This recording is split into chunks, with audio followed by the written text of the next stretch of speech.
So I like take the time to thank the viewers for tuning in to watch this amazing panel where Chef Yia will be talking to Cindy Her, Diane Moua, who's 4 consecutive year James Beard nominee and made to the finals twice, and Genevieve Vang, James Beard semifinals. Diana Lee, about the world of food and being a chef and being Hmong and being these amazing female trailblazers. Awesome. Hey, Doua, thank you so much for putting this together. It's really cool. It's pretty an honor you to ask me to moderate this. For all the four ladies on here, I'm really excited to get to know you guys better. Genevieve and I were just in a panel like a couple days ago. Yeah. So yeah, I have my notes down here. So if I look down, I'm looking at my notes, not my phone. So, hey, I'm just gonna kind of just ask these questions. Whoever wants to pick up and just kind of answer, feel free. And then I'm just trying to move us along. There's a few questions here, and I really want to get through it. And most importantly, the way I see this is I just kind of want to get to know you guys better. Yeah, and there's no particular order. So I just wanted you guys, whoever wants to start can start. Just introduce yourself, what you're currently, where you're currently located, what you're doing, maybe what year you started in the industry, and then just a little bit of what you're doing right now. Hi, my name is Diana Lee. I am currently in New York City. I am originally from Minnesota. I have been cooking, I've been in the industry for 10 years. All of my 10 years of cooking has been in New York hospitality industry. So although I'm from Minnesota, I don't have any experience in that industry, but I have a lot of experience in New York. And currently I am the kitchen manager at a West Village restaurant called the Beatrice Inn. What my job entails is just basically managing the entire house. And so that means just assisting with front of the house, back of the house, like the kitchen staff, and everything in between. So basically, what I just really say is my duty, I am the house mom. So I take care of everybody. I don't have anybody who directly reports to me, but I take care of everybody. Hi, I'm Diane Moore. I live in Minnesota. I live in Woodbury, but I work in Minneapolis, and I am the executive pastry chef for Soigné Hospitality. I oversee the pastry department for the 3 restaurants. There's a bakery, there's an American, and we have a demi. Demi is our 3rd restaurant, which is like 20 seats only. And basically you cook and you turn around, all the chefs, all the guests are sitting there, and it's tasting menu. And I've been doing this since 2001. That's when I went to culinary school. And I think I didn't become a pastry chef until like 2007. I've been very fortunate to work with a lot of great chefs in town and just to keep hustling and moving up. Hi, 안녕하세요, everyone. My name is Cindy Her. I'm currently was born in Merced, California, but moved up to Portland, Oregon. 15 years now living in Oregon, and I started the food industry as since 2011, so it's been quite a long time. And I am currently a chef and pastry chef at a local bakery and cafe located in Oregon here called South Shore Cafe. And I'm also a private chef for a winery. And I'm also the digital creator and food blogger for Childhood Creations on YouTube. So that's really fun. My name is Genevieve Vang, and Hmong, they call me my Kuli. I'm a Kuyan Nang Faki, Hmong Faki, to the channel Tauli, Pecho Oshona. And basically, Pecho Oshon, to is such a way you join, Jagu, he Ilulan Thai, Dogu Chen, and yet little to Lord of his sister-in-law. Chị luôn là chịu vâng thế được rồi vì too many chefs in the kitchen. Yeah. It was a long story, and cô chủ tao ở trong chị cô tụt xíu mà lấy khi tao ulu ta chỉ nó bên cạnh này 6 nhá tao Dearborn tao lấy mình năng够chỉ năng够cho trong thế nào, cô mà lấy tao ở trong tao nó là chị cô một khi ulu mẹ mẹ nhá tao Detroit.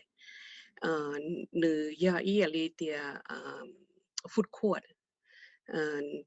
chị chị ta nó cũng ya thì cho ilu company lo nó của consulting to la ya le tia la your recipe le tia Asian le American the healthy recipe chị cũng ya create a recipe to la cho mu của rau mua le tia cho Costco là cái company máy Kroger cái nơi của ya le tia ready meal ya li lean cuisine frozen food and yeah, they're fresh. How, like, what age did you discover your passion for food, and then what inspired you to pursue it? For me, I don't, like, I tell people that I don't think I found a passion for food. I think food found a passion for me. So it was kind of the reverse for me. I always wanted to get out of it. I know something that was okay in, that I was semi good in, but I never really wanted to do it. But I felt like, as the years went on, I was drawn more into it. And so for you guys, when did you guys discover that passion, and then what inspired you to pursue it? For me, I think for me as a young kid, my family cooked a lot and I've always enjoyed eating food. And I was pretty much like a pig when I was like a little girl, like eating food. And my mom and dad would always be like, oh, but I always just enjoy food. So I think growing up, as the years go by, I think same with what Yia said, like the kind of like that industry kind of came to me, as if that makes sense. So I just grew up with food all around wherever I go. I love anywhere I travel. I was always excited about going to try out like different restaurants. Always excited about different chefs. I enjoy watching like food channels with food with different travelers and chefs all around the world, and it was just very inspiring for me. So I enjoy that aspect of food, and that's pretty much how it became. And then also with a big family, we all loved cooking. So I think for everyone to help out in that aspect, especially in the Hmong community, food is really important. So I think touch base on all the food and like environment in our family. We kind of just grew up cooking for each other, grew up kind of looking out for each other and feeding each other, because food is kind of like a representation of love. So I think for me, as a family, I kind of just grew up with food surrounding me. So that's where I started. For me, it's a little bit different. I grew up. My mom worked a lot, so my dad was the one who taught me, how to or mall. Like I always did the basic stuff. And growing up, I'm not sure if you guys seen the movie Pretty Woman, but I remember watching it. There's a scene where she had to learn how to dine. And it was like the part where there's like all these forks and all these spoons, but then she walked into this beautiful dining room. And I remember just being in awe. Like it was just so gorgeous. And then after high school, I worked at this grocery store, and I saw these beautiful cakes. So it was just like one thing that led to another. And I'm like, okay, I'm going to go to culinary school to make cakes, right? And what I found out was while I went to culinary school that I to do cakes, like to sit there and to like do, like I'm more like, I like to be fast at it. So seeing from going to cakes to, I did my externship at this fine dining restaurants, like white tablecloth, and I walked in and I saw these forks and spoons, and I'm like, I was like, wow, this is like that movie. So then as I do this, I did my internship, I saw that, I kind of put the two together of like, and never realized that actually my dad would see, we always had people over, and I think I enjoy what I do is the hospitality part of it too. It's like, yes, you make food, everybody comes together, but I never realized how much of the hospitality that my parents taught me. Before they even go home, you cook for them. Some fruit, just a little here and there. And I love the hospitality and the whole bring everybody together. Okay, so I'll go next. My story is a little different. I really got into cooking when I was really little. I'm the second oldest. So, like just being, like growing up, like being Hmong and like having to learn how to cook at a young age. It really came from my dad, who was very patient with us. And my first thing I ever learned cooking from him that I remember was just making scrambled eggs, and like pulling in the sides and all that stuff. And ever since then, I really just got really interested in it as a little kid, but I never really pursued it because, I was really torn between pursuing what I thought was a hobby, and I didn't want to have like a negative experience from it. And where I hear people who like pursue what it's like their lifelong hobby and then it turns out to be bad. So I like pushed it off. And one thing I forgot to introduce about myself was I am a career changer. I started the industry very late. At like 27, I went from like office work and then jump into hospitality. So like I said, I've been doing for 10 years. So it was a really different insight being an older adult going into this industry, never knowing anything about the industry, don't have any experience, but like I took the leap and I enrolled myself in culinary school in New York City. I went to, at the time it's called the French Culinary Institute, but it's now renamed as the International Culinary Center, which is now a hybrid with something else. But anyhow, I joined culinary school, moved to New York, knew no one, and just took a leap of faith. And once I started doing it, I really realized I loved it. And everything that Diane said about being Hmong and like just the cooking aspect, just learning all that, like relearning French technique and understanding like the reason why we ladle like like the impurities is because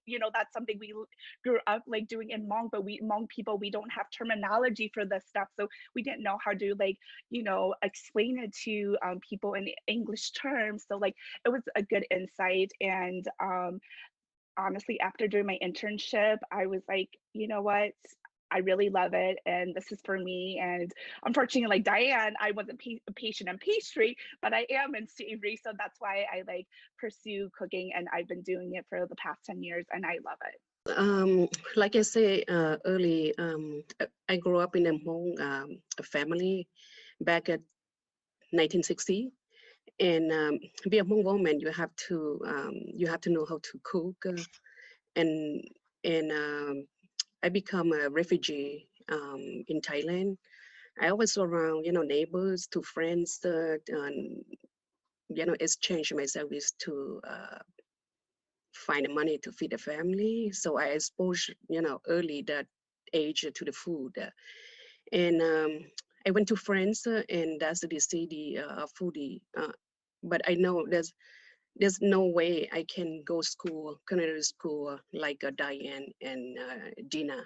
I think you're the lucky one, And just took a different job, but my passion is always cooking. I'm just working in the kitchen, not necessary to be a chef. I never had chance. But come to this country 32 years ago, everything's possible. Yeah, I was late. I was late for my age to go school because I have a family and I have to survive. And you have to do everything you can, to survive. So my brother and my sister-in-law, we decided to open a little Thai place, but took over from a Chinese restaurant because we're so poor. We don't have money to open a restaurant. So we have to make a small down payment. And I remember we have to ask, the whole Hmong community in Detroit to just borrow money, whoever they have, just collect them that money for down payment to get that place. And it was, business are growing, after that, but it was hard because you work with your family, when you're so poor, everybody don't have anything. We work very hard, but as soon as the business are growing, nobody want to work in the kitchen because I think you don't work enough. I don't work enough, and that's too bad because you know, we are family, and if you work a little bit more than me, it's okay. You know, we can do better that way, but it wasn't working for us. So we left. My husband and me, we left for a couple of years. We come back to the same area and opened a bank account in 96 in Dearborn, and that was just, I think we are lucky, you know. Opened that little place and that's it. And I went to school, but food is my passion. And the more you keep going, the door is open to you. I hope that's all. Yeah. And I went to school, just survive. Put food on the table, feed your family. That's all. I wish I can go back and be like you guy. You know, Cindy, I love what you're doing. Yeah, I love you guys. You're still young. I think you guys can do much better. Yeah. Yeah, Genevieve, I think like what I really love about this group here is it's from all forms, you know, like and in all age, and that's what's really cool. So we can see all these different perspectives. So it's not just this very narrow perspective of pursuing the culinary, you know. So I'm gonna hop around some of these questions because I just really want to dig deep. Hmong food has like food has always been instilled in us, you know, as in the Hmong culture, right? You guys talked about that. There are methods and techniques that we use that are now slowly disappearing because of new technology. What do you feel? What do you feel has influenced these changes? You think that there are these? Do you think these new techniques and methods will still hold some values?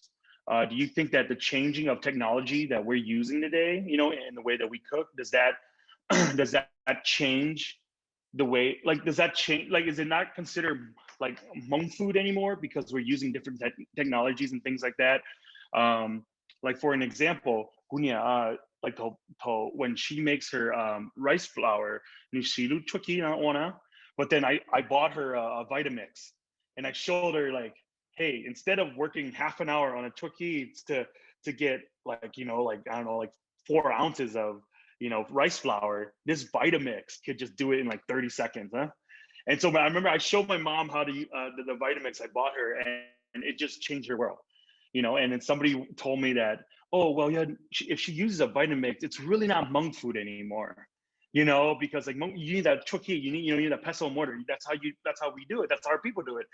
And so yeah, so there's like that dichotomy. So what are your thoughts on you know, some changing techniques, the effects of technology into the way that Hmong people are cooking food right now?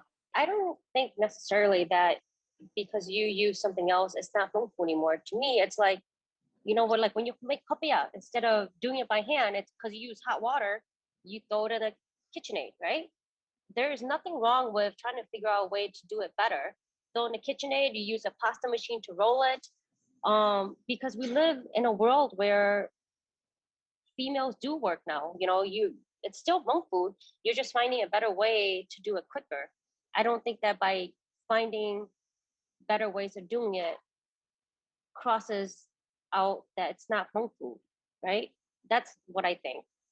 Hey, Cindy, could you elaborate, because like some of this your videos, you kind of incorporate, like I remember you doing tofu and you use lemon, and I was just like, what, lemon works? Like what, like in that sense, like did you just discover that, or was that kind of like new, or had your mom been using that?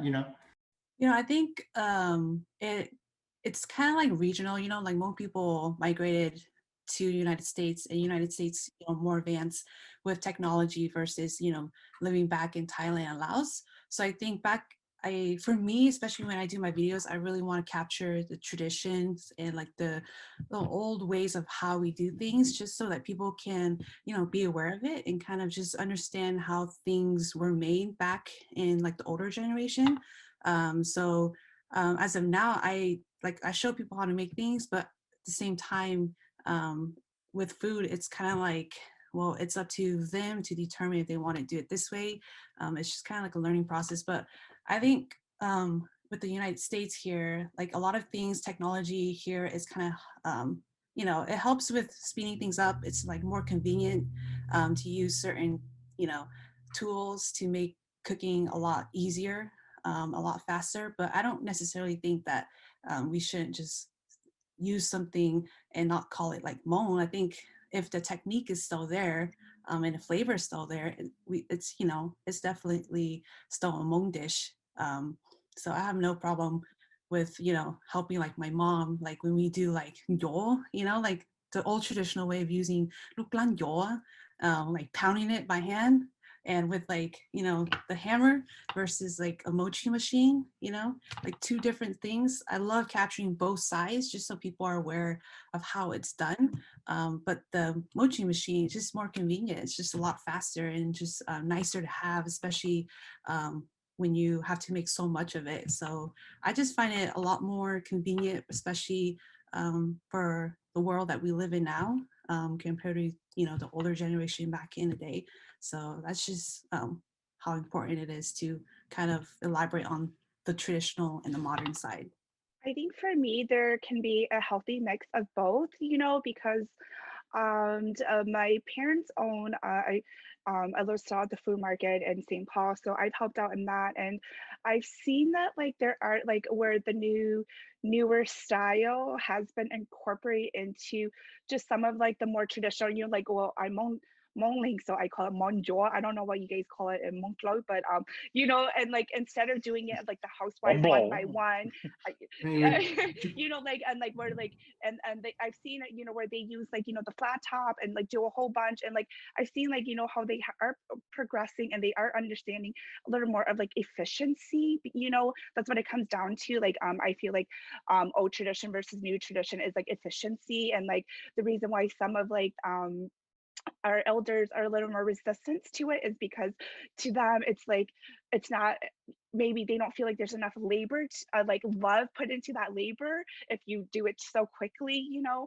But I think once you do introduce them to like new methods, they are open to it, and they do understand after a while why like, oh, you know, like the Vitamix and why like the Robocool, like the food processor, things like that, the KitchenAid are like, you know, more just applicable nowadays. And I feel like it doesn't hold back away from Hmong food. It just depends on the person, because I think I love the food that you do. Yeah, it's, you know, taking Hmong food and Genevieve, everybody, you know, like even Diane and you know Cindy, like all that you guys do, like it's like taking Hmong food and interpreting into like a newer light, a newer technology, like just refreshing it. And sometimes people are resistant to that changes because you know at home we're used to that home style, you know, not that restaurant like style. So that's where that resistance come in. But I still think like at the end of the day, it's all about just like, you know, what you put forth to it and the methods that you keep and how you you know embrace, you know, new technology. I think it, you know, I hope that like our generation will continue to help educate and pursue future generation into preserving these tradition, whether it's traditional method or like a newer version of like, you know, tradition. I think I'm an old school, but for example, you know, I always appreciate the way we use, the way we cook back home, like a mom and dad doing. Even tuakutso, how lu key, chef Yia, you know, tia put in a blender, it got a different texture and different taste because lu key ne tua tao rungo mua flavor jo thâu có một trò lu blender and so nữ cơm blend bột từ lò nữ chỉ chua cá một lu chua kỹ nè bây giờแต่ชิมต้องเขาตัวกูย own generation นะเอ้กูจะมั่ว chance you know explore out there the new technology new equipment andกู always do the way I do it. But I think it's nice to know, you know, both but at the same time always remember, you know, the old way how we do like at home. That's very important because we want to show to our kids the way where we come from too, you know, keep the tradition going. Yes. Yeah, I think that there's that balance to it. Like I remember Tokunia Shoku Nuwa Jokobea, and she would say, "Hey, when we did this in Blote, we saved the water that we washed the rice with, and we used that water to wash the Jokobea." And I was like, oh, mom, did you know that, I was explaining to her the food science behind it, right? So the starch from that you wash the water with has sugar in it. And that sugar actually helps the fermentation process. And that's why the zhou, it's still crispy, it still has a little tooth to it, but then like, and I was explaining that to her and she's like, oh, really? Yeah, we just didn't want to waste water, And so it was really like she had this aha moment when she's like, oh, like I was explaining food science to her, how fermentation and bacteria starts when it comes to fermenting.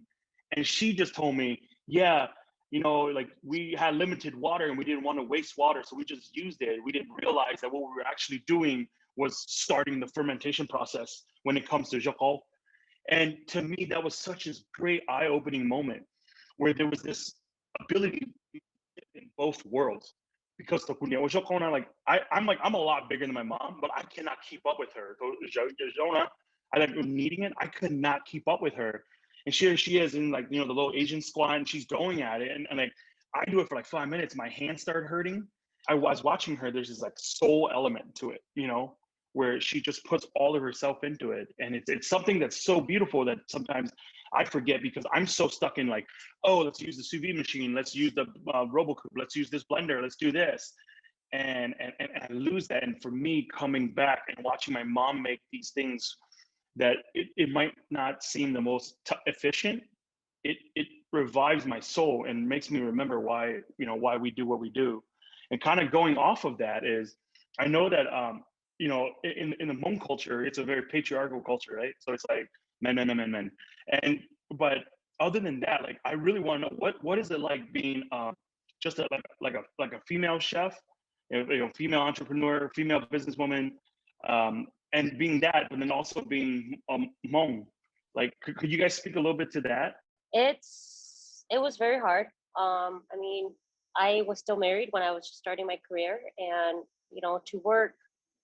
to try to work with in the restaurants all male, and so try to be in a kitchen with all male and doing your best, and then being itunya, being a mom, being a daughter, like it was very hard. Where I would work 12-hour days, I would come home, have to cook, have to clean, and then try to like think about what I can do better at work too, so I can be more efficient. I think it's really hard, and even explaining what I do to my parents in the beginning, like how do you like which more language, right? How do you say you play dessert, right? And so my parents like, oh, có mình play có make and so getting them. I mean, it was 2018 when I took them to the Beard Awards with me, when they were like, wow, I didn't know that cooking could do this, right? And so it is very hard to be a female in this industry and still try to be a good housewife and be a good mom. And I think both my kids, it's like every time we have anything set up for dinner, like 7 or 8 o'clock, I'm just like, okay, I'm gonna be 5 minutes late. I'm gonna be 10 minutes late. Now, they're just like, just let us know when you're gonna be home. Like it's come to a point where it's like, you're so busy, I just can't leave. But I think it's really hard to be a Hmong female in this industry, for sure. Things are changing slowly. But I always, where I am, my career is, my goal is to set up like, how can we be a female and be an executive in our position and still be able to have a family? I still want to get married, and I'm still young. I can still probably have more kids, but how can I still stay in my position? Like if you were to tell me, can my daughter be in this industry? I'd be like, I don't want her to be in this industry. You work too much nights and weekends. But I think that it has to come from us as leaders to change that, of how can we make this better for females and the youth growing up, So that's one of my goals, is how can we slowly change the industry to make that happen? I'll elaborate on that. I think for a lot of my experiences is through kind of educating like my grandparents and my parents about, like what I do and what food is and why food matters in the world. And what being a chef is, like what the title of a chef is. I'm really humble when it comes to someone calling me a chef, because there's a lot of expectations for it, and You have to go through a lot of experience to be able to title yourself like a chef, which for me, I think that's very important.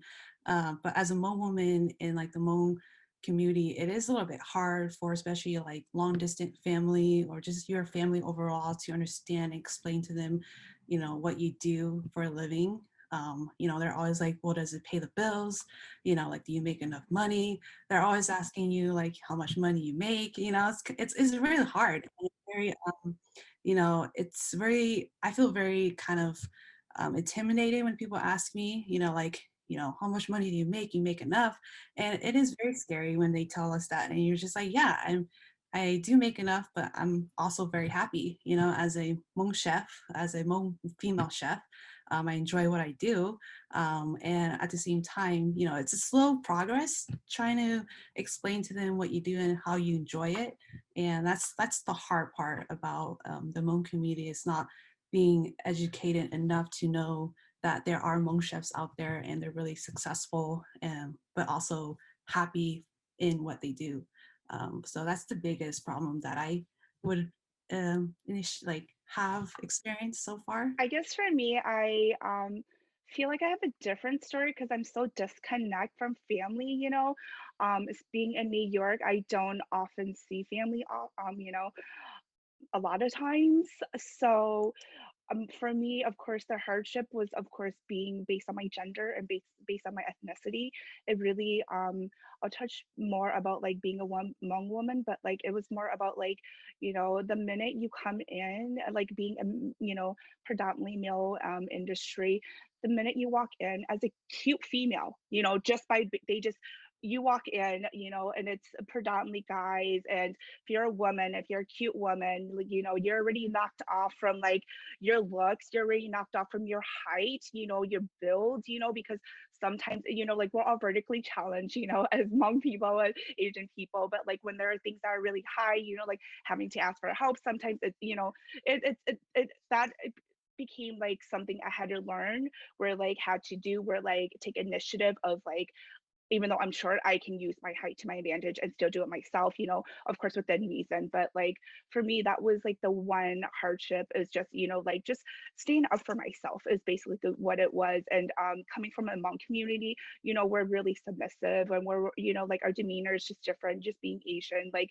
you know, we don't ever question authority or anything. You know, when people give us direction, we do it and we don't make a fuss about it. So like it was just speaking up for myself and like just making sure I had a backbone, and like knowing the fact that I need to speak up for myself. And like if incidents happen, it's not okay because I'm a woman, you know.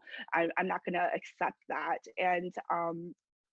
And so I feel like that has helped me a lot by just, you know, staying strong and holding my own voice. And so I feel like I'm a little disconnected from the Hmong community, is because I don't have a lot of I feel like, because I don't live close to family, I don't have that same family obligation with, you know, like weekend commitments to Omono, and like, you know, have to be there to help out and stuff.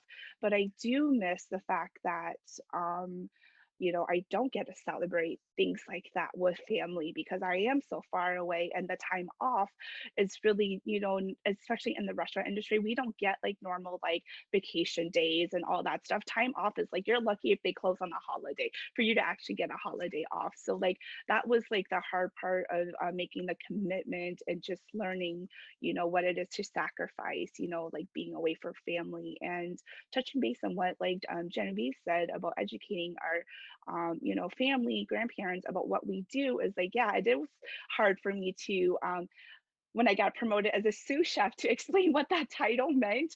It wasn't being a sushi chef, you know, it's, you know, how do you explain to like all, you know, your adoring aunts and uncle family member what a sous chef is? And it's not like just because we're Asian doesn't mean that I'm making Japanese food and it's not a sushi chef, you know. So it was educating them, and it finally took my grandfather a little while to understand what I did. You know, I traveled a little bit, so I explained to him, you know, I'm the project manager, this is what I do, I run events, you know, and all this stuff. So like he's very proud. He is like he is my number one fan. He literally gives my number out to anybody and everybody just because he's so happy. So like I feel like I just have a different take just being away from home, but like it really makes me humble and appreciative of the New York family community I have here. Like they reach out to me. That's what I love, you know, just about being Hmong, that like despite the fact it doesn't matter where we are, whether we know each other or not, but the fact we are Hmong or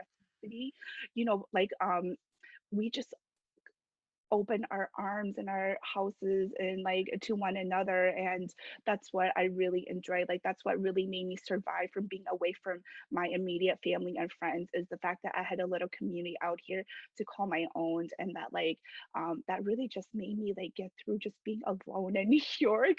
And I really am thankful for really the Hmong community.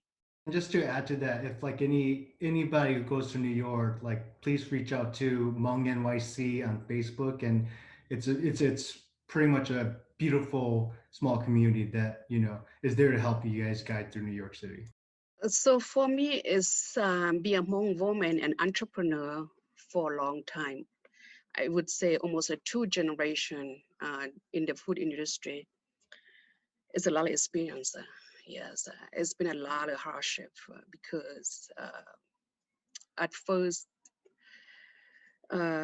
you miss something, you don't have time spend with your kids, and they're still little. And now they are growing up, and you have the emptiness. And if I have to go back, then maybe I have to be slowly invest to this industry and spend more time with my kids, because that's the most important. That's how they can learn from us, so from from me. But I never have that chance, and I think I just focus too much about bring food on the table, make sure you can send your kids to school.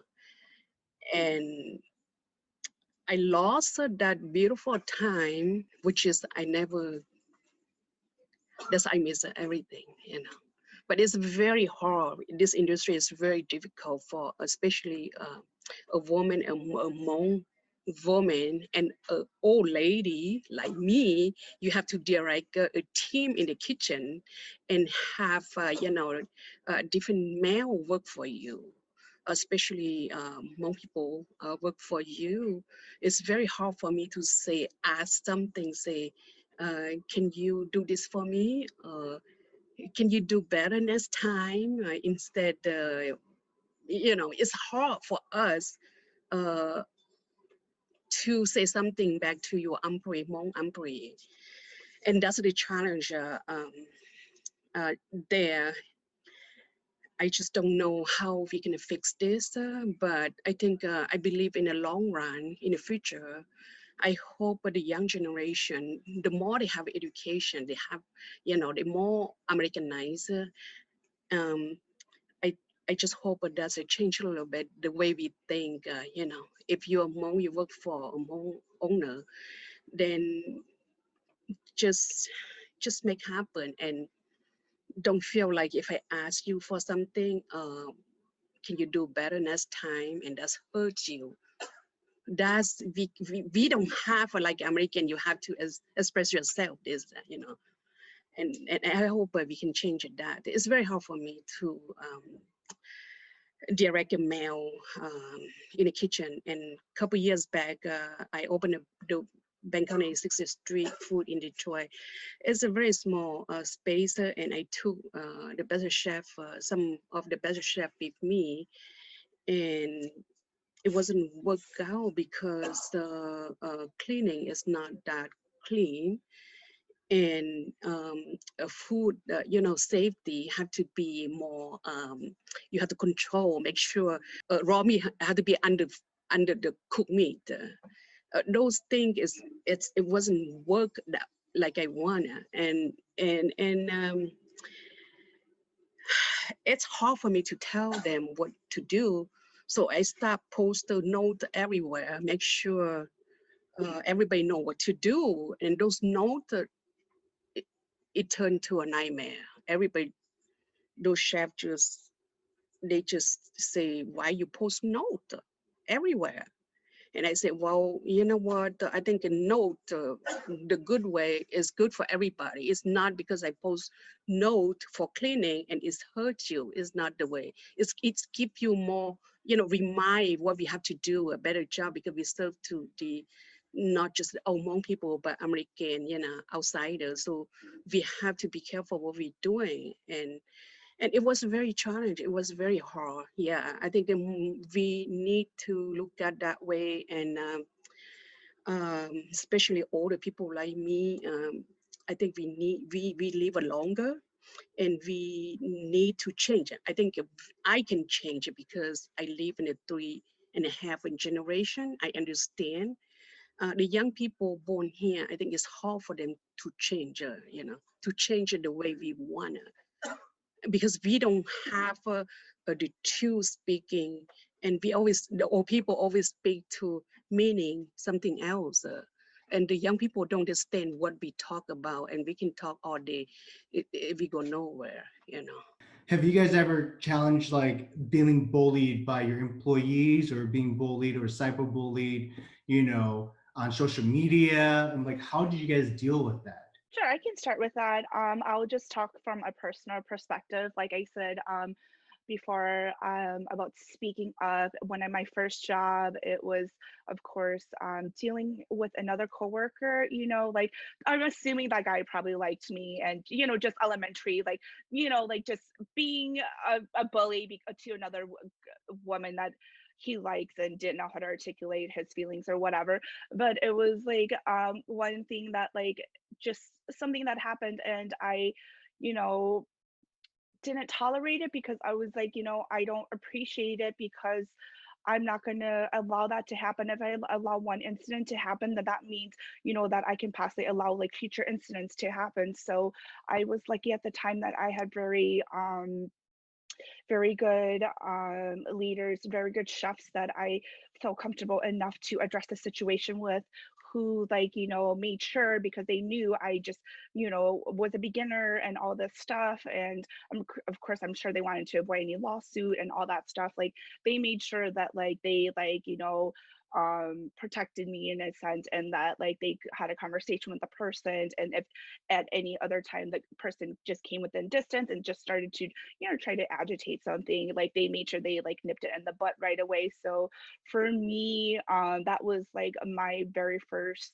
thing I learned just working in the industry, and just learning how to really just speak up for myself as a woman, and just knowing the fact that there are like um, male chefs that I can tell this to, and like they won't just like ignore it, that they did do something about it. So that was like reassuring for me. And because of that, I've always made sure that like I step up anytime something happens to me, or if I ever see anything else, I make sure I like just step in, and don't allow the same thing to happen to someone else, especially if it's another like woman, young woman in coming in this industry.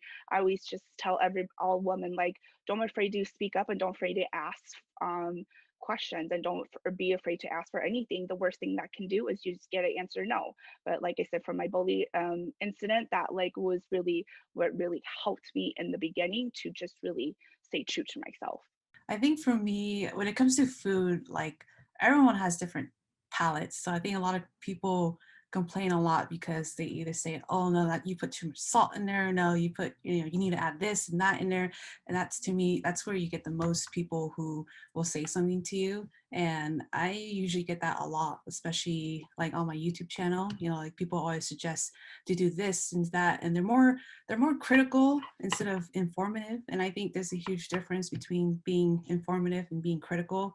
In terms of like my work environment, on my past job, I have worked in a couple bakeries where it was all male employees in the bakery. And so I had some experience with them just kind of looking down on me just because I was a female, and they didn't really look at my education, how how much experience I have as with my past, employers and how much I've learned from them. So a lot of them look down on me just as a female chef. And that was a little bit hard because, you feel really, you feel down when people look at you and not respect your work. And so that was a little bit hard.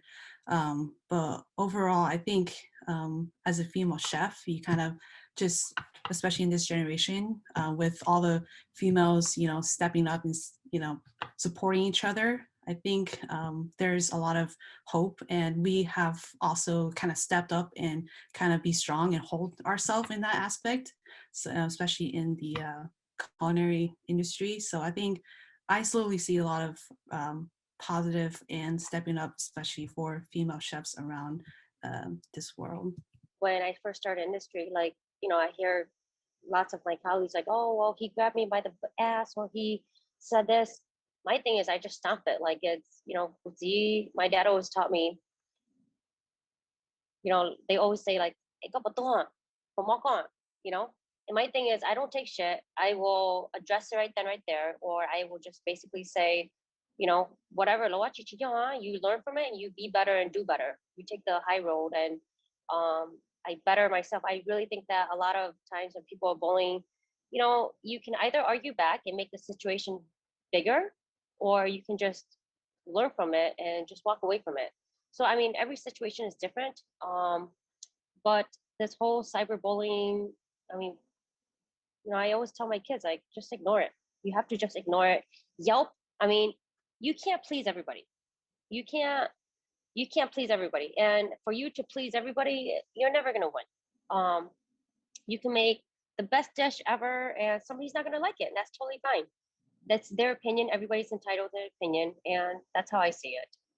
I think the best way for me is just don't fool around with people, because they eat your energy, They make your day go bad, and it's just so depressed because you work so hard and you got a lot of projects, you got a lot of things you very don't have time to go over. So just stay away from negative thing. If people say they don't, I saw some customer just told me, I want to talk to you, and I say, yes, can I help you? And she just told me, I hate you. I never want to come back. And I say, why you don't want to come back?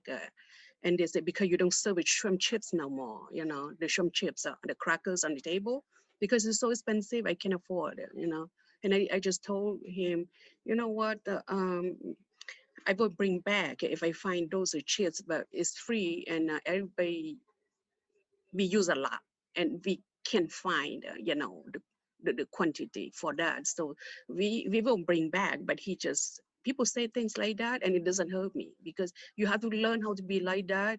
And like Diane say, just annoying, just move on.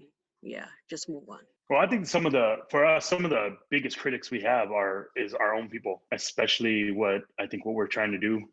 And so a lot of times, like some of my uncles are pretty tough, because, oh, I didn't make the lob the right way, or, oh, I didn't pick the cilantro and I chopped it, it's stupid stuff like that. But I think that a lot of the comments that we've gotten was from other Hmong people, and kind of like, hey, well, what you're making is not Hmong food. I think one of the messages that really hurt me in the beginning was, hey, what you're doing isn't Hmong food. You're bastardizing our food so that you can make a name for yourself. And I was like, man, I wanted to write him like, bro, you have no idea how much in the food industry you don't make money, and if I wanted to like do a big hustle on my own people, I would have done a pyramid scheme or something, like food is not the way to do it. I wanted to tell him that. But I think that after, and the thing that was the hard was like some of the young cooks we have, some of the young Hmong cooks we have, they came up, they're like, yeah, I don't get like, why are people so mean like this, And I'm like, yeah, man, like, when you try to change something, that's what's going to happen. So a lot of times, bit more like a lot of the critics we have, or the critiques we have, are from our own people. And because, Cindy, you probably experienced this with putting up some of your recipes, people have, been like, oh no, that's not the way to do it, and some of it's been rough. But overall, I think like for every one critique or comment or negative comment, we have like 100 really great supporting comments, and what sucks is I don't even remember that one that's bad. I don't remember the other 100 that's like, hey, you're doing a great job. Like I know, like for me, like Doua, one time you like commented on something we did, and and it just meant so much to me. I remember in that time it was like, man, it was so tough, and you commented like, hey, keep going. You think something like, keep going, brother. Like we're all cheering you on. And it meant so much. And so sometimes you forget all these great people that are behind you, and you remember that one, that one troll, I guess you want to call it, or whatever. And so that's one of the bigger struggles we have. So I want to shift a little bit here. We want to get to finish up some of these questions here, but how, like, from your standpoint, like how important is your education or degree in being a chef and in the food industry, like going to culinary school, not going to culinary school? Like what are your thoughts on that? I know we're kind of all over the board. I didn't go to culinary school. Some of you guys went to culinary school. If we could speak a little bit on that, that'd be awesome. For me, I went, and after high school, I got to go to college to get my business management degree, because my future goal was to own a bakery and a cafe in the future. So I got that, and then after getting my business degree, I went to culinary school to get my pastry arts degree, which I finished that about 2 years ago. So I have pretty good education in terms of everything that's happening around this world right now. But I think in terms of people who want to go into this industry and getting an education, I think it really depends. Some people are very fortunate to have the network to actually just go and be like, hey, can I work for you? And they're like really open for it. So in the food industry, it's a lot about networking and people talking to each other and kind of just opening it up to them and be like, hey, you want to come work in my kitchen? So for me, I've had the opportunity to have really good people around me that have supported me and have offered me, a lot of really cool things and cool jobs to work with and work for.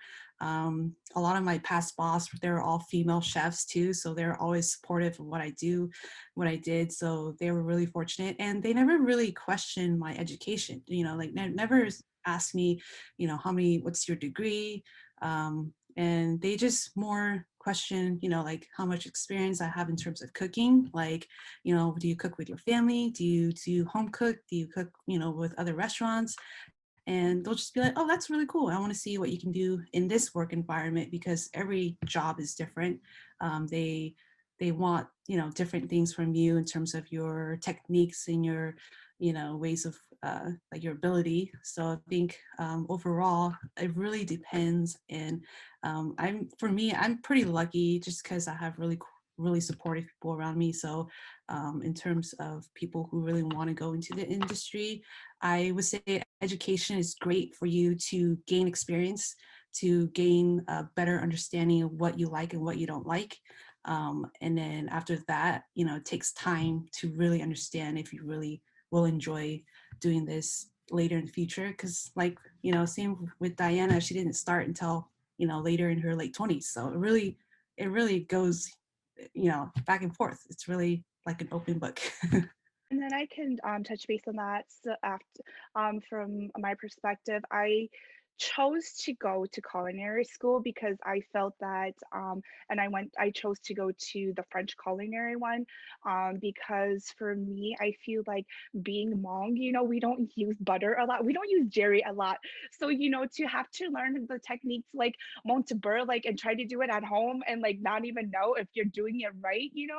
So like that was like the reason why I chose to go to culinary school. I was very thankful my parents supported me in that decision.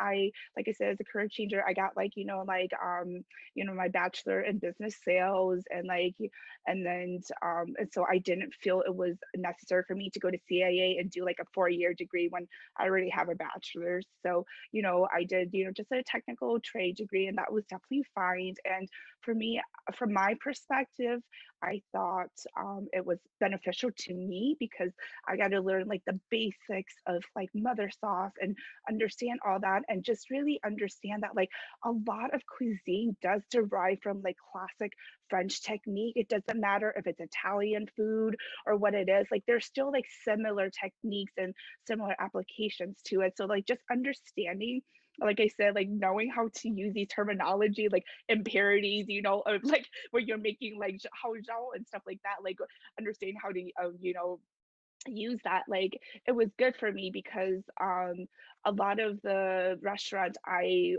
interned in and worked for, like I worked for a lot of Michelin star restaurants, so of course classic French technique was like definitely the number one thing and that, you know, everybody used and as a staple, and so then like it really just like really for me it was good because my internship really did, it was hard once when you have to be on your feet for the first time for 8 to 12 hours, and you, like I said, I was 20, late in my late 20s, so like that was a huge adjustment for me, like just the aches and pain and just not even know if I can like walk and like, you know, like if I can do it. Like my internship was really what pushed me because I was like, Diana, if this is what you love doing, this is the reality of it. So you need to suck it up and you need either be able to do it or not. Because if you're not, then you basically just wasted all this money. But like I loved it so much. I love the rush of like service and all that stuff.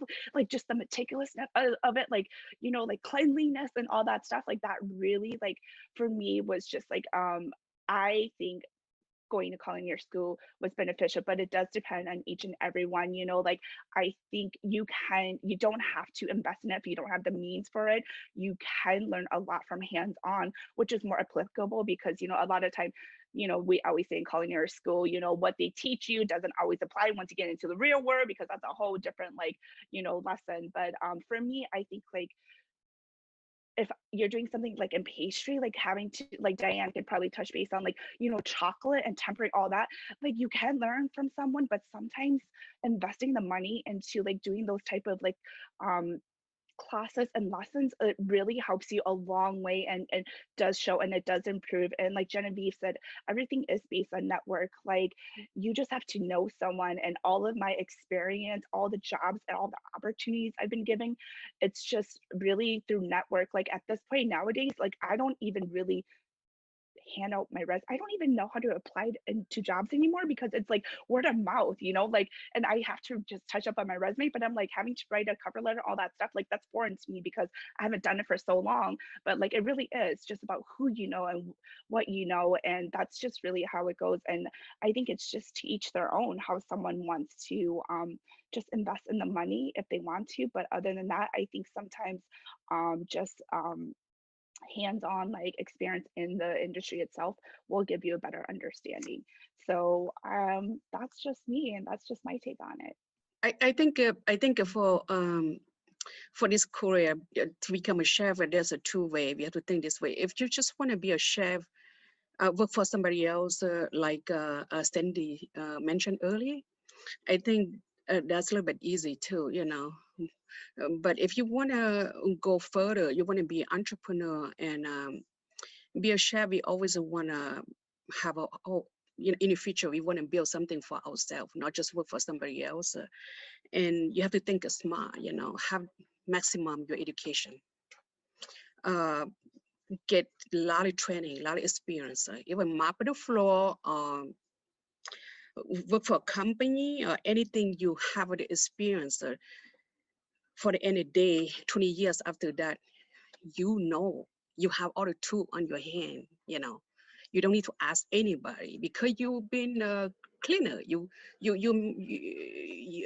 know how to clean, how to take care of your dining room, how to take care of everything.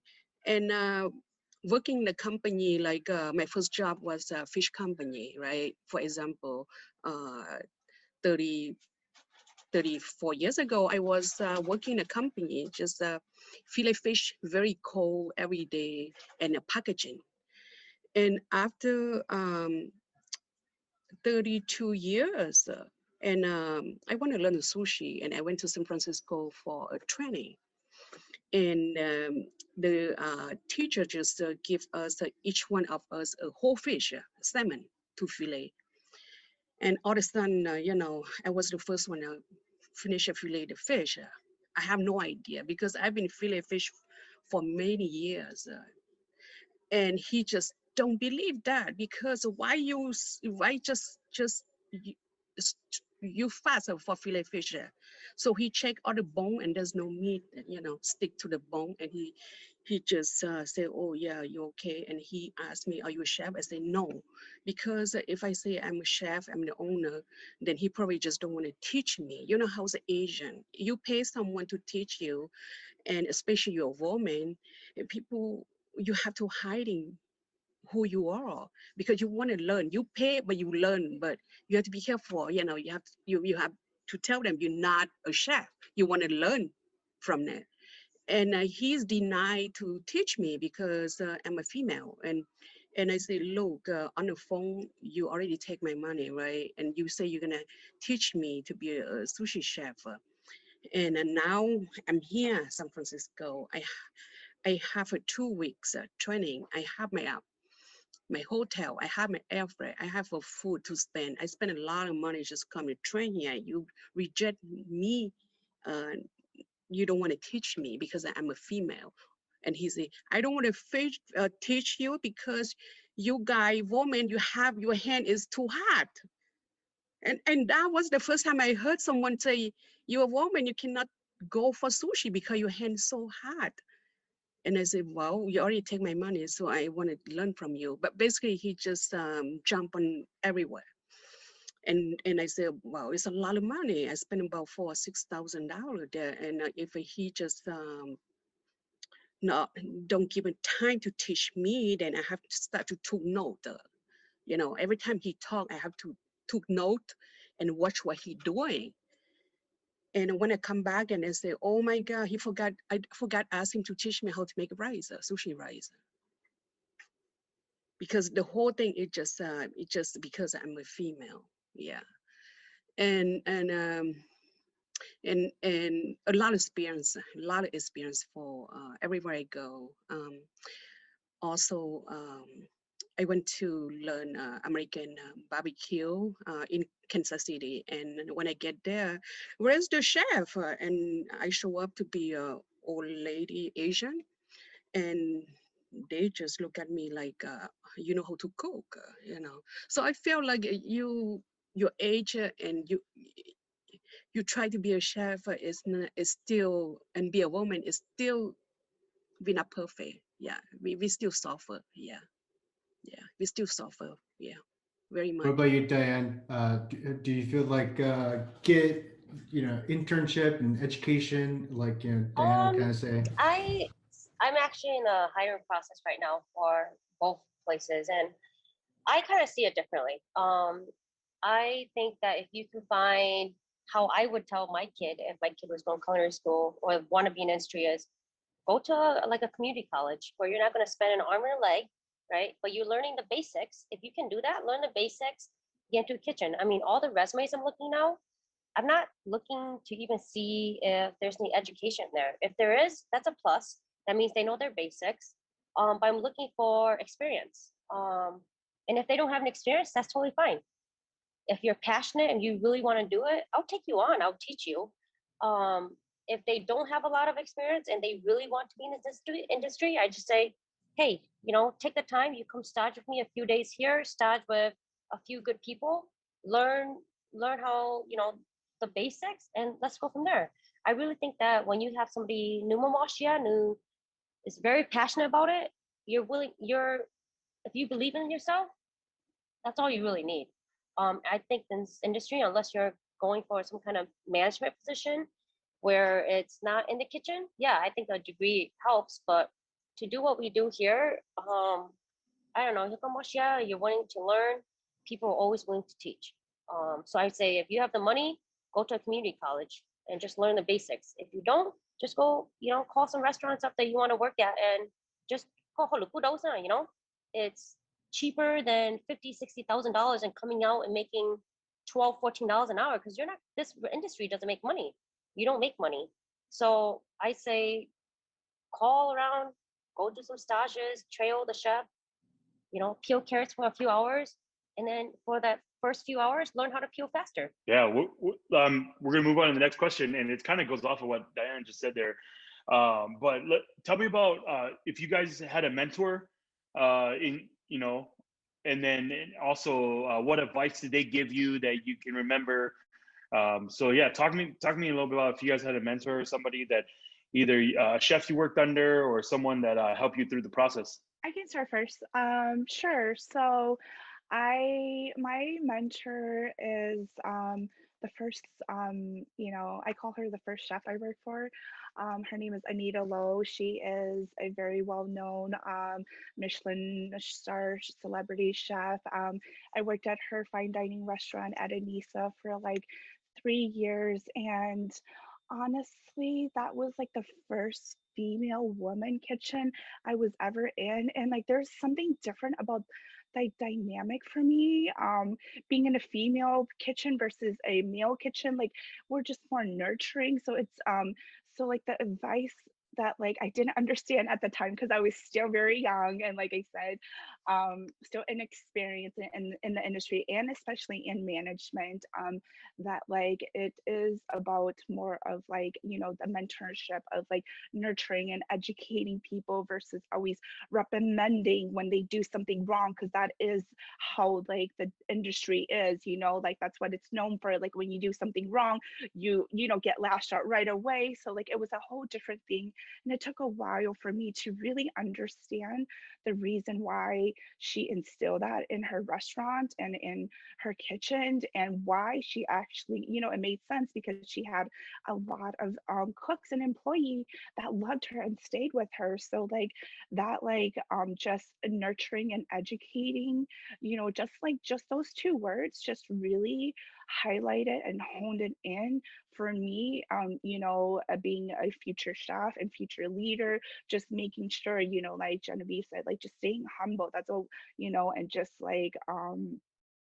just continue, like Diane said, to educate, future future like cooks and future people that are just interested in the industry. My biggest mentor is my parents. But I think along the way of my career, I think like my first pastry chef I worked with, she was the biggest mentor in my life. Still is. But then I think along the way, there's always people that will always mentor you along the way. People don't drop off, but there's a point in your life that people is a mentor for you, and it doesn't stop. It just means that you're moving on, and there's always. I feel like right now I work for Gavin Kaysen, and he's the biggest mentor in my life right now. Everything I have, any questions I have, I can go to him. And the one biggest thing he's always told me was, you have to believe in yourself. If people believe in yourself, you have to believe in yourself too. You don't need 100 people to believe in yourself. You just need one person to believe in yourself, and then you take that, and the sky's the limit. So my mom and dad, they believe in me. They trust me, and that's going to get me to wherever I want to be.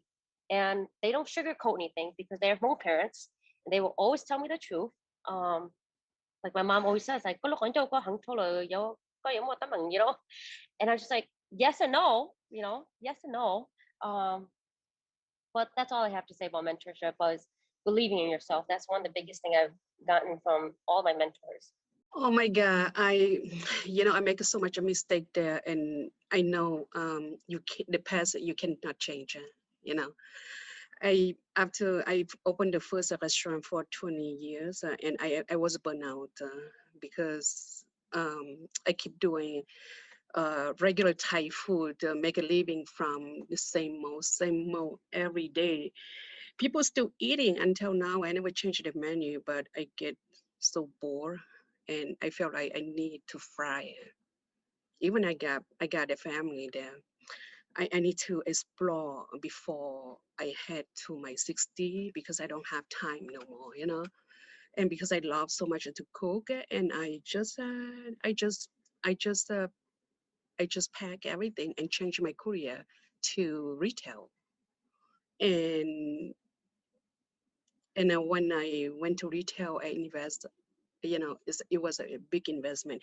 Usually, when you go retail, you start from farmer market and you can grow to a small,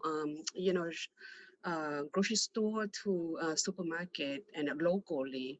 But my issue is grow from a giant supermarket from New York. Diane, you probably know uh, the supermarket called A&P Pop Mart. That chain got about 600 supermarket, and they took my line. And I was so happy. I have no idea. I was so happy because somebody took my 3 little packets of frozen food to their store, and that was a mistake because because the cost is frozen food, and when you do frozen food, your truck had to be frozen, and you have to find a space to store your food like a freezer that costs every move is cost. So it's selling pretty good, but it doesn't make any money there. So I just look back and I say, look, it doesn't make sense. So you invest to a business and you invest so much and you're losing money. That's a danger. You stop now, or you're gonna sell your house and put on that investment. And I I make a mistake, big mistake in a retail, and I wish I can go back, but it's too late. There's no way we can go back. It's already done. It's your baby, It's hard. I'm still suffer, from there. So when you say retail, you mean like Frozen food. frozen food Frozen package and food, put like into the refrigerator. exactly grocery store. Yeah. So each production, you have to spend about $250,000 to do each production, in order to have enough to send to the store. And each time, the store asks you to do buy one get one free, then you're in trouble because buy one get one free, I have to send the free money to the store. People buy, they want to try your food, but I have to pay them. And you not just sell your product, but have money to send to them because the promotion. Yeah. So I lost that business, and but I think things happen for a reason. I start changing my business in this very small scale, very be careful and make sure it's not a big investment, and try what I know.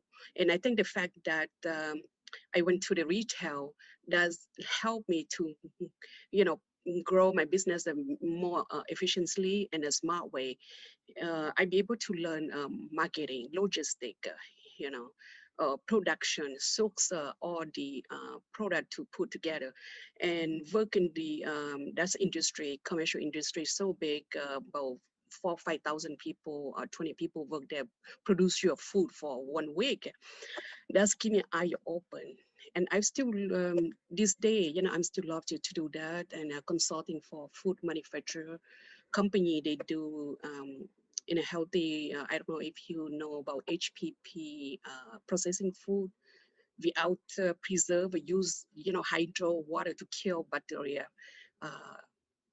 The machine, spin the cooked food for about 80,000 psi, 120 psi water hydro, kill the bacteria to preserve the food. So it's very high tech. They use for military, and they use for supermarket right now. So I'd be able to work a project like that, and that's very interesting. It's the next level. You learn, you get so much to learn from that, and you want to create something. You take a problem and you can go from that. So that's another. Yeah. So Cindy, what about you? Is there any mentoring advice you got in your life? Yeah, I would say like Diane, like my biggest mentors were my, on install are my parents, and especially my mom. At this age, I'm always in the kitchen. I even go to my mom like, nah, go all in all. And you're always asking her like, am I doing it right? Even though you've done it like so many times, right? And you always want to make sure, she proves it so you can feel better too. But I would say my grandparents as well. In terms of culinary school, I had two male teachers that were really, really helpful and mentored, learned so much from them. Even one advice they told me to never forget, and I will never forget, is whatever you cook, Cindy, make sure you add salt, and you never forget salt. And that's like the most important. I always remember that no matter what, which that was very simple, but things that like that is what you remember the most. So that was really important. And I think this sounds kind of cheesy, but I think the biggest mentor is also yourself. As a chef, you know, you're always trying to be creative. You're always trying to learn, and you're always trying to change things. When you're cooking like something 5 times again, you're always kind of like, hey, I should try doing this. I should try, you know, using this ingredient. You know, even when you're cooking with your mom, and you're cooking like really traditional food, I'm always like, hey mom, what do you think about adding this instead and trying it this way? You know, she's always like, yeah, and she check up, yeah, you know, you see if you like it. And so I'm like, okay, let's try it. So I think you know, you as yourself as a chef, you're always like your own mentor, trying to figure out ways to make it, you know, different, trying to make it more modernized or more to, you know, the trend nowadays. So that's. Well, you, yeah, like, do you have who was your mentor and what advice did you get from that? Honestly, my mentor, and he was my history teacher and my football coach in high school. And so after I graduated, I went to high school in a very small town in Wisconsin. And after I was done, I remember graduation, like the week before graduation, and he was an incredible football coach, great teacher, and he told me, he says, "Hey, when you graduate, I want you to leave this town and never look back. I don't ever want to see you back here." And he meant that in the nicest way, in the best way. Because in our town, a lot of people, they would go to college or whatever, but they end up coming back to the town, which is nothing wrong with that. But he's like, I see you as someone bigger, and I think that one of the most, so from then on, I haven't seen him in like, man, 20 years or something. And this past fall, he randomly showed up at our restaurant without calling me or anything. He just randomly walked in. I'm like, oh my gosh! I'm like, Coach Miller, like, you know, him and his wife came up, and it was on a Friday. He actually skipped school. He took off and drove up on a Friday. It's about a 3.5 hour drive. And he drove up, and he just, like, I just saw him like walking from the parking lot. I'm like, oh my gosh, are you kidding me? And it was an incredible time. We just sat and we talked for like 3 hours, just catching up. And I told him that. I got to tell him that. I'm like, you told me to leave, Port Edwards, Wisconsin, and never look back. And that's what kept pushing me when I wanted to give up and just like move back home and say, I'm done, especially like after like coming back from a long, like 10-12 hour shift, and you're like, I'm done. I'm so done with this. I just remember our coach, my Coach Miller, would always be like, nope, I don't want you back here, man. I want you to keep moving forward. And so he was probably he was one of the mentor I had when I was really young, and just believed in me. And I remember I was failing in English. I wasn't that good in English, and he said to me, he's like, to get you through English, you just have to read more. And I didn't really like reading, so he would save me, like, I played football in high school, so he would save me the sports page from the newspaper. And he says, during my prep hour, come up to my room. It says prep hour, and I'll have the sports page there, and you can just read it. And I want you to read the sports page. I'm like, okay, cool. I love sports, and I would just read the sports page, and it helped me like create like sentence structure and how grammar worked and all that stuff. And that's what got me through college. And so this was, so he was, yeah, like nothing, like not a chef, not a cook or anything, but just a great teacher and a great mentor. So hey, let's move on. And like we love, you guys been so generous with your time. We're gonna wrap this up here. Last question, and if you guys can, just keep it a little short, but what advice do you have to give to those who want to get into this line of work? Gosh, I would just say, if you come here and your heart and mind is into it, do it. You have to try it. If it doesn't work out, my son, he's 20. I have a 16 or 20-year-old, and my son, he came to me. He's like, I don't want to go to college anymore. I'm like, okay. And I try to think about, so I just said to him, like, okay, next time come to me and say, I don't want to go to college because I want to do this. And if this fails, this is my backup. In life, you can't just stop to wonder what you're going to do. If you're doing something, you keep doing it. And if it doesn't work out, you still have to like figure out something to do. You can't stop. That's how I see things. It's like, if I don't like my job, I'm not just going to stop. I'm going to think about what my next move is and go from there. So my thing is, if you're passionate about it, do it.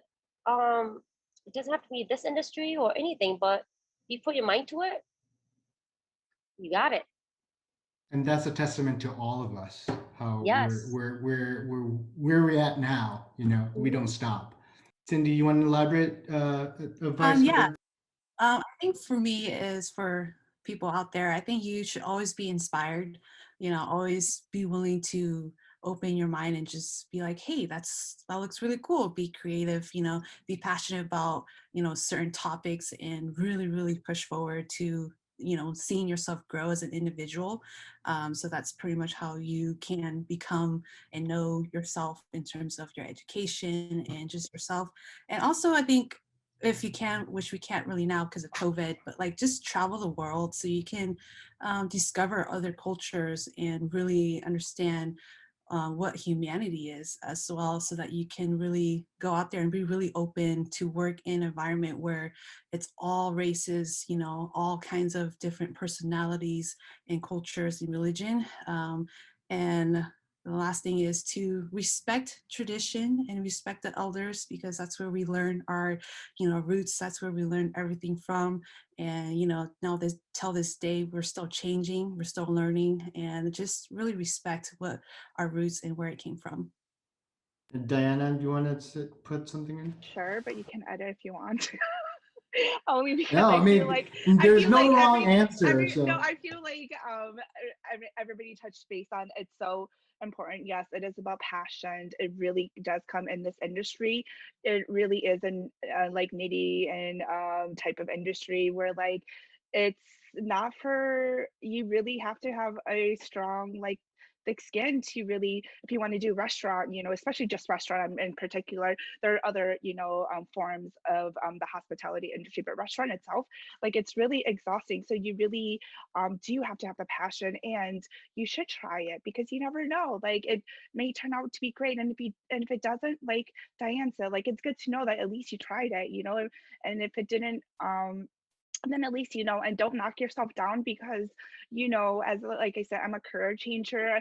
You know, I'm 30 years old, and I feel like, you know, in my 30 years of life, you know, like I've had multiple different like careers and life stories, you know, with it, with like age. So it just really is about the passion and the support system. For me, being a single female, it's really important to have for me to have like a good support system, like just other females around. Like we talked about women, you know, we are really and you know, as a community, we women, we do support each other, one another, like more often than you think, you know, especially professionals in this industry.